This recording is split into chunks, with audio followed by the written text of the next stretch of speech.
Welcome back to the Making Sense of Money podcast presented to you by P1FCU, where we tackle all the financial topics that matter the most to you. I'm your host, Tanis, and today we have Sharon Barry, the director of the St. Vincent de Paul. Welcome to the show. Thank you. Welcome. I'm glad to be here. Yes. I thought we could start off by you telling us kind of where your passions started or where your journey started with St. Vincent de Paul and what led you to being the director. Well, I started at St. Vincent de Paul about 23 years ago, and I actually started as a cashier. And I loved what their mission was all about and what they did for the community. And I stayed and stuck with it and moved up and went into the office, and now I'm the director. How cool. Wow. It's like hopeful too. It's such a position like being a cashier to start that really shows that you actually love what they do and you truly believe in the work that they're doing. So that's really awesome. Exactly. I really do. That's where my heart is. Oh, amazing. Can you tell us a little bit about who St. Vincent de Paul is and what you guys do in our community? So we're a nonprofit organization, and we have 2 thrift stores in Clarkston and Lewiston. The money generated in those thrift stores goes to our social services, where we do a number of things. We help with food, bus tokens, gas vouchers. We try to do rent and utilities when we can, clothing, furniture, whatever, so many things, whatever we can do for the community. Sure. Oh, how amazing. What are some of the biggest needs that you see in our community or, in the other St. Vincent de Pauls that you've visited? Or really, the biggest one right now especially is food. Yeah. Food is this week in 2 days, we saw over 100 clients. And a lot of that's food. So kind of what's going on in the world and the government. Exactly. How has that, obviously it's changed some things, but that's not something you would normally connect with St. Vincent de Paul. So you've seen a big change as far as the need. Yes, the need has been greater. And, it's increased shoppers in the stores as well because they're on budgets, so they tend to go more to the thrift stores to get that, deal. Absolutely. And that better save money. And obviously the holidays coming up too. Is this more of like the busier time for you guys? It is. It is. It is. Typically. Our stores are always busier during the holiday season, and social services as well. The need is greater. Yeah. So we see it on both sides. Has the demand for services changed in the years that you've been involved with St. Vincent de Paul? It has. It increases every year a little bit more and a little bit more.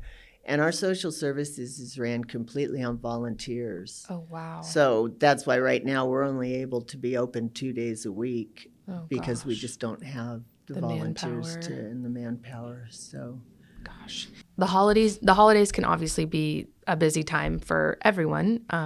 Why do you think that it's especially important to remember our local nonprofits during this season?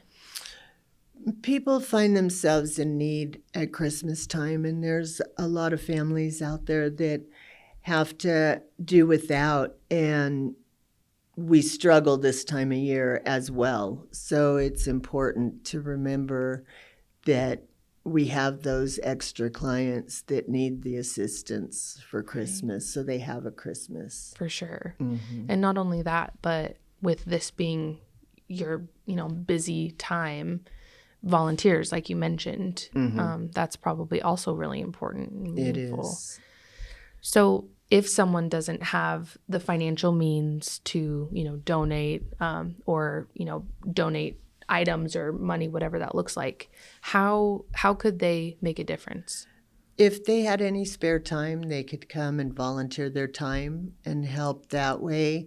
Or even if they have things laying around the house that they don't use or need anymore, they can donate them to the store to help generate the money for our social services. Sure. Mm-hmm. Is there any items that you guys don't accept? We don't take like the large appliances, that type of thing. We just don't have the manpower for it. But We take just about everything as long, gently used items. That makes sense. Yeah.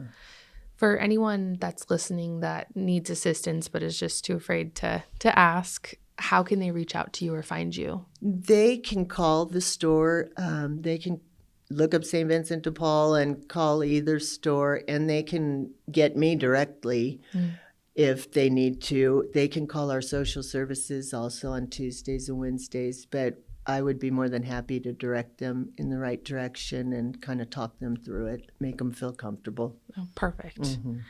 And you've been in the community for, is 25 years now? Yeah, about 23, 24 years. 24 years.